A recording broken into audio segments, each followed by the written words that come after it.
Good morning. Thank you, Commander. Thank you all for your service to our fellow veterans and for all you do to bring our mission to life in your communities. You know, I have a say in the speaker lineup here, so why I continue to subject myself to following Phil, I'm not sure.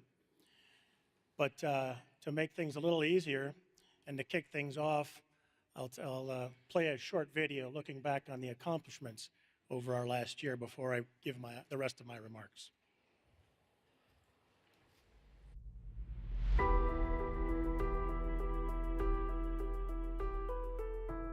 We had a common experience which bound us together, and we ought to continue through an organization of our own. An organization of us, by us, and for us. Those powerful words are from our founder, Judge Robert S. Marks.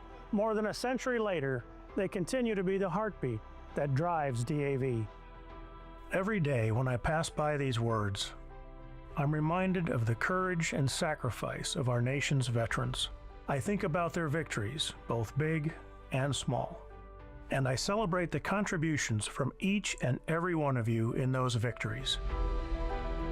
Bound by common service and a continued sense of duty, you ensure no veteran or their family has to go it alone.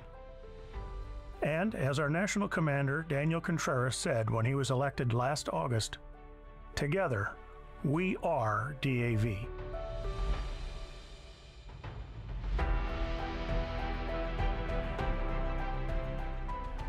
We need, as DAV has done for more than 100 years, to make extending our services and engaging veterans and family members part of our daily lives. And together, we can make a difference that echoes for generations to come. His words echoed the efforts and accomplishments of our members this past year. People like 2024 Disabled American Veteran of the Year, Terry Hillard. A member of Chapter 42, he helped start a club to connect veterans in the Chicago police and fire departments to their earned VA benefits. I know we got young cops and young firemen out there who really believe, that they deserve something, but they're afraid. And that's what we're in this for. This initiative is growing, going beyond the city into its suburbs, north to Milwaukee, and soon into St. Louis and Philadelphia. None of this would be possible without our benefits advocates. DAV's National and Transition Service Officers are the backbone of our organization. Their work with veterans and partnership with our members, along with our department and chapter service officers, elevates what we can accomplish together. We see this spirit of togetherness in Ken David from Chapter 11 in Ohio. Earlier this year, he received the Medal of Honor for his actions in Vietnam. His fellow veterans, who worked countless hours over nearly 2 decades to get him this recognition, are the people he thinks about first.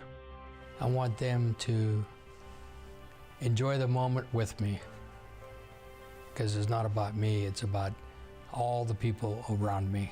Ken's instinct kicked in on that hill that day, and that's still his instinct today, to help others through the work that he does with DAV.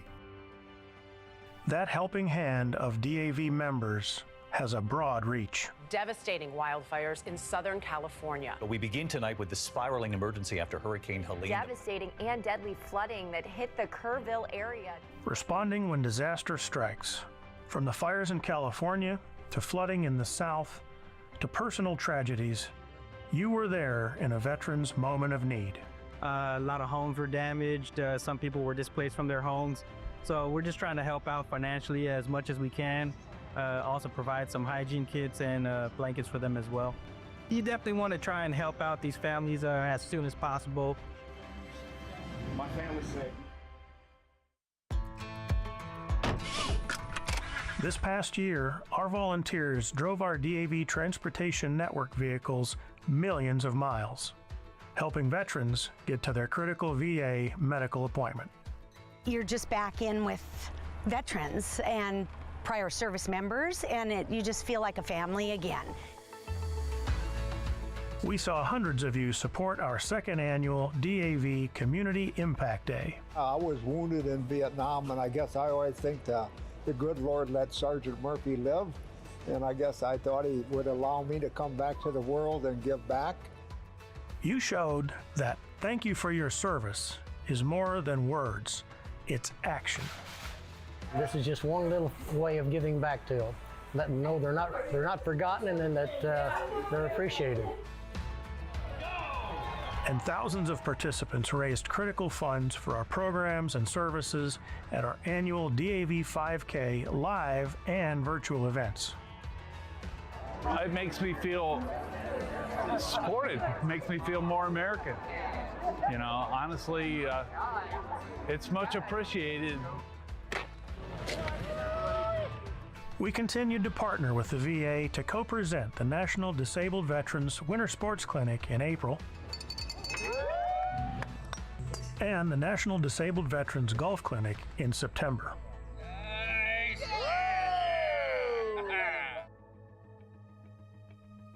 We grew DAV caregiver support, connecting more caregivers to resources and programs local to them. It's nice to have somebody that's like, you are a caregiver, we do have your back, you know, this can help you, and even if you don't have that excess time, we'll figure out how to make that time for you. So it's been great. We connected veterans with meaningful employment by empowering them with the resources and support needed to thrive in the civilian workforce. It was a pleasure because as a vet, and as a, some are still in the military, they understood us. And we hosted several cohorts of DAV Patriot Boot Camp, providing veteran and spouse entrepreneurs with mentors, tools, and resources to grow their companies. The support and encouragement has been spectacular. Anyone who bombed on something, it still was met with claps, and this is how you could do it better, and everyone was just building everyone up for the last week. It's been great.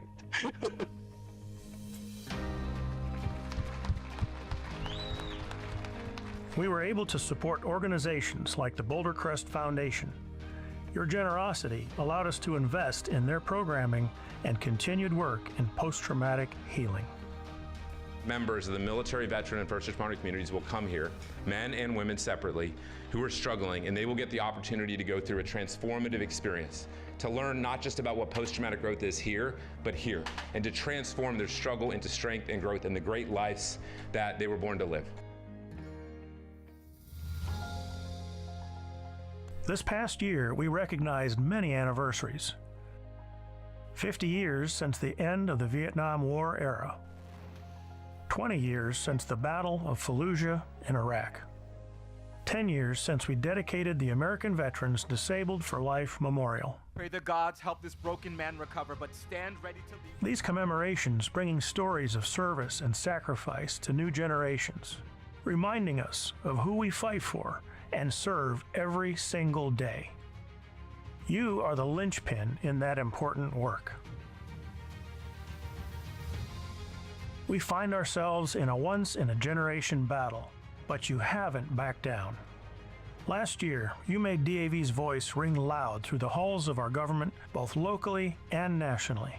You echoed the message Commander Contreras gave during his congressional testimony at our midwinter conference. In this Gilded Era, we must ensure that veterans' benefits are reinforced, not clawed back. The Department of Veterans Affairs needs to be fully funded and have predictable budgets. Veterans' health care should be enhanced and streamlined, all while ensuring VA provides the right options to meet their evolving needs. We backed up the commander's statements by laying out our funding recommendations for the VA's 2026-2027 fiscal year in our independent budget. As we've done for nearly 40 years with our VSO partners, we provide concrete details of what a fully funded, mission-capable VA looks like. You helped us build on this message and all of our advocacy work through the DAV Commanders Action Network. This grassroots effort remains vital as we fight for the interests of all ill and injured veterans, their families, caregivers, and survivors. I hope you're as proud as I am of all the accomplishments you helped DAV achieve this past year. But here's what impresses me more than anything. You never lost sight of what's most important. That person to your left and to your right. You kept your fellow veterans at the heart of every action you took. You embodied what Judge Marks meant when he said, "Of us, by us, and for us." As we head into this new year, may we do so as an organization rooted in the principle of service and taking care of our own. We are a community, and you are not alone.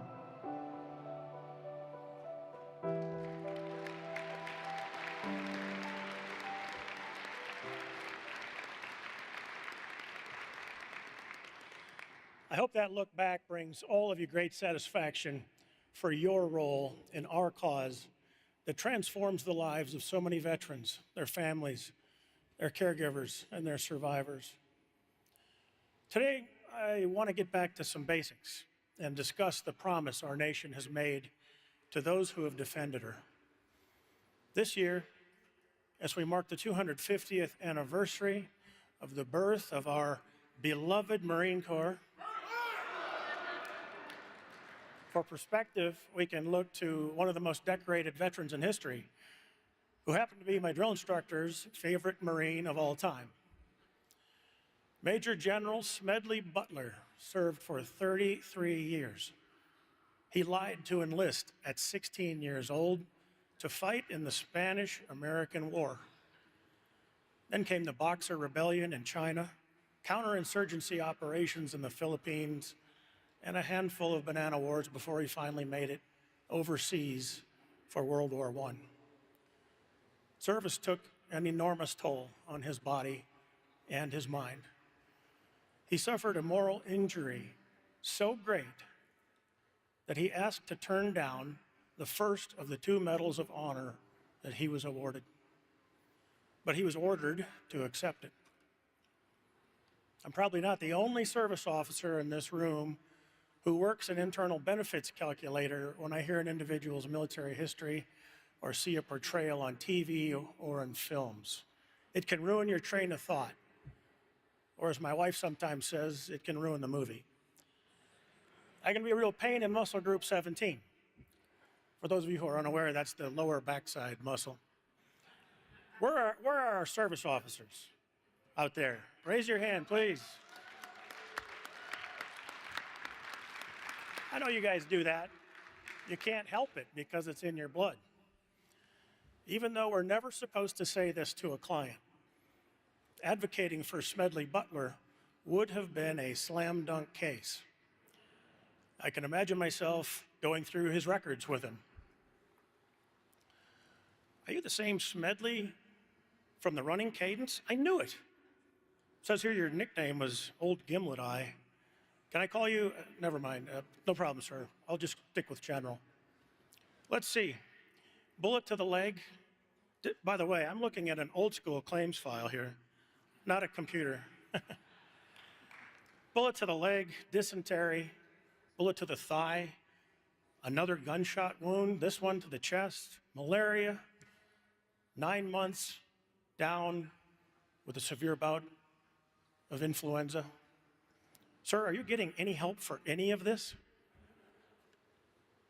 Come on, I'm not the only one that does it, right, service officers? It does not leave your conscience. I'll share my combined ratings on John Rambo and Forrest Gump some other time.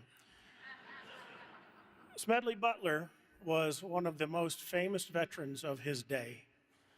He was featured in comic books and sought out as a speaker. He was one of us, and then some. During the march of the Bonus Army, he joined his fellow veterans and spoke out in their support. Other generals who would become household names in World War II were responsible for forcibly evicting our demonstrators. When it came to his military career, he famously said, "War is a racket. It always has been. It is possibly the oldest, easily the most profitable, surely the most vicious racket." It's the only one international in scope, and it's the only one which profits are reckoned in dollars and the losses in lives. A racket is best described, I believe, he said, as something that is not what it seems to the majority of the people. Only a small inside group knows what it's all about. It's conducted for the benefit of the very few, at the expense of the very many. Out of war, a few people make huge fortunes, he said. He went on to very candidly talk about how his service in Mexico advanced American oil interests, how operations in Haiti and Cuba helped National City Bank, and how other battles that he fought to benefit financial interests that seemed beyond the scope of national defense to him. He concluded, looking back on it, I might have given Al Capone a few hints.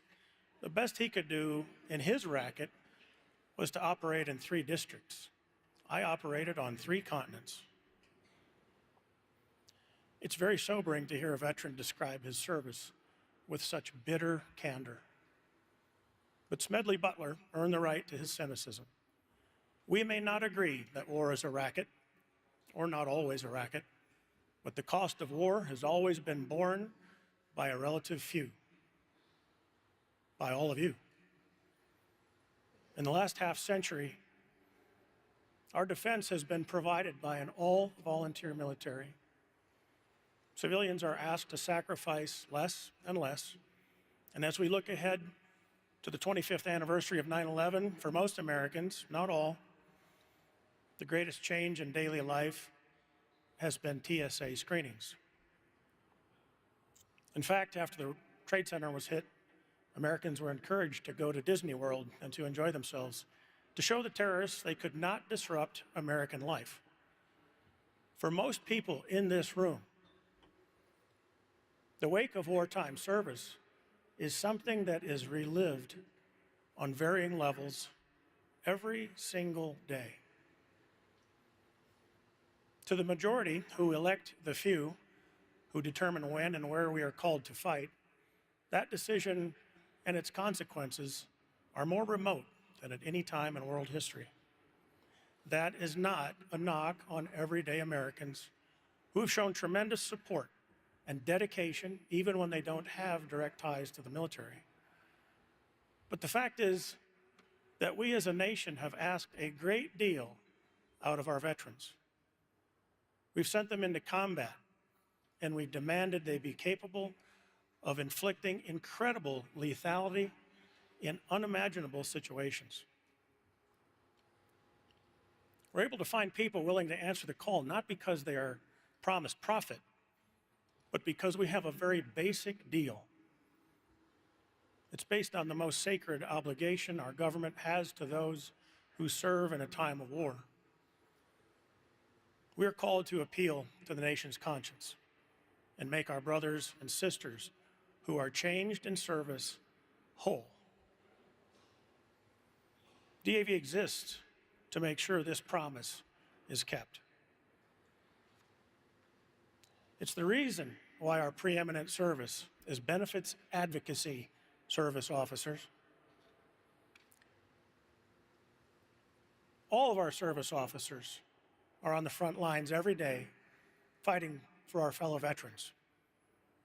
The work we do day in and day out shapes our advocacy on Capitol Hill and delivers life-changing outcomes.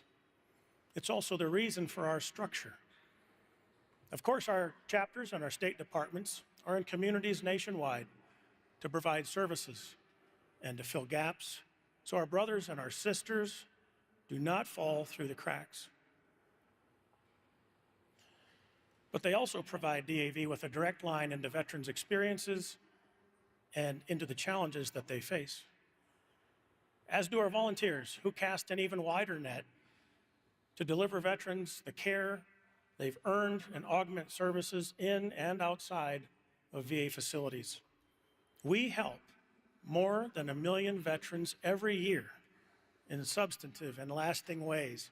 That's a soundbite you hear quite a bit. But I want you to think about it. We help over 1 million veterans in many ways every single year. Our Caregivers program gives new life to America's unsung heroes.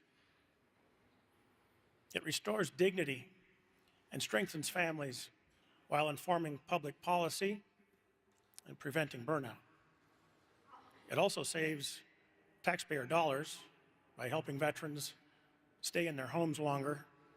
Not that taxpayer dollars are what's most important when it comes to staying in our homes longer as veterans. By connecting veterans with careers, we see firsthand the successes and the shortcomings of our federal readiness and employment programs. Our efforts to empower disabled veterans help them overcome barriers, achieve their potential, and create jobs, good jobs. They also show us how federal programs affect veteran entrepreneurs and the hurdles they face in government contracting. After all, if someone is going to become a millionaire or even a billionaire by doing business with the federal government, it might as well be someone who sacrificed for our country. I think even old Gimlet I would agree with that. Our expanding partnerships with institutions like Save a Warrior and Boulder Crest are transforming veterans in their most desperate moments. They also inform our push for emerging care and treatments that replace hopelessness with renewal. And they connect us with others who further our cause and equip us to find better solutions. If we look back on the near quarter century since our nation was attacked, DAV has been incredibly successful advancing policies that have expanded benefits and services to millions of veterans. That is the beauty of being involved in DAV. It is the clarity of our purpose. Our stance on any issue transcends partisanship. It's determined by you, the leaders in this room, and the veterans and the families back home who donate your time and talents to ensure our brothers and sisters get what they earned. In an increasingly polarized Washington, DAV stands as a national institution that always puts veterans, our families and caregivers, and our survivors first.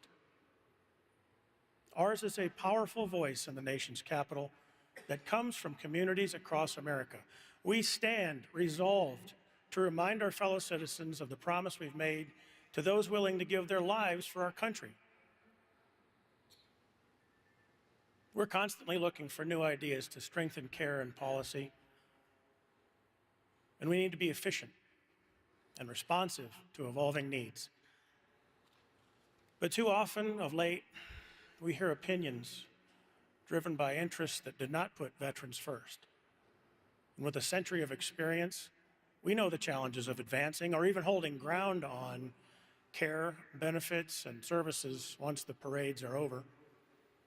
For 25 years, landmark legislation like advanced appropriations, the PACT Act, the Elizabeth Dole Act, Blue Water Navy benefits, the Deborah Sampson Act, and community care have all been shaped and enacted because of DAV's focus and perseverance. As access to care has expanded, so has the cost. But we must thoughtfully remind our fellow citizens and leaders, our elected leaders, why. The 4.5 million Americans called to serve since just 2001 have faced a near continuous combat tempo, fatigue, and toxic exposures. They do so with their head held high. We fought 2 long wars, plus countless lesser-known global war on terror missions. Expanded care for 3.4 million aging Vietnam veterans also represents long overdue justice.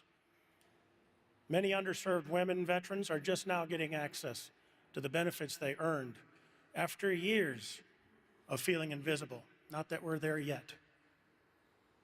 Of course, this era hasn't been without shameful chapters. Vermin-infested housing at Walter Reed, the Phoenix waitlist scandal, but only recently have we seen editorials calling veterans' benefits, quote, absurdly generous. or proposals for means testing and privatization. In the years ahead, two things are very clear. First, as time passes from our most recent wars, the needs of veterans we serve will grow. Ask the Vietnam veterans here, who now make up nearly half of our population. Second, as these wars fade from public consciousness, we'll face even greater challenges maintaining the momentum we've built. We'll represent a smaller share of the electorate and face competing federal priorities. Now, the sky is not falling, but keeping the promise will not get easier. Fortunately, we have the structure in DAV. We have the purpose. We have the talent, much of it right here in this room, to meet uncertainty head on.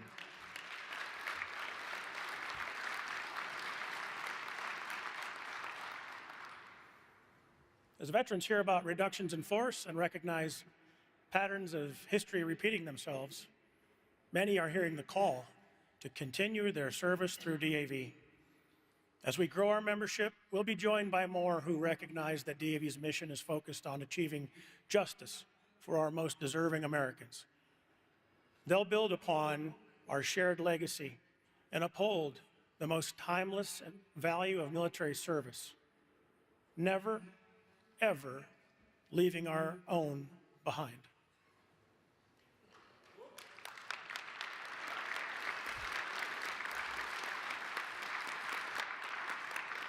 And they'll know whether or not they've heard of Smedley Butler, whether or not they believe war is a racket, that keeping our promise to all those who served is and always will be a sacred calling, and our fight will continue. Thank you for your contributions to our cause, the hope that you instill, and for making DAV part of your life's mission. Commander, this concludes my report.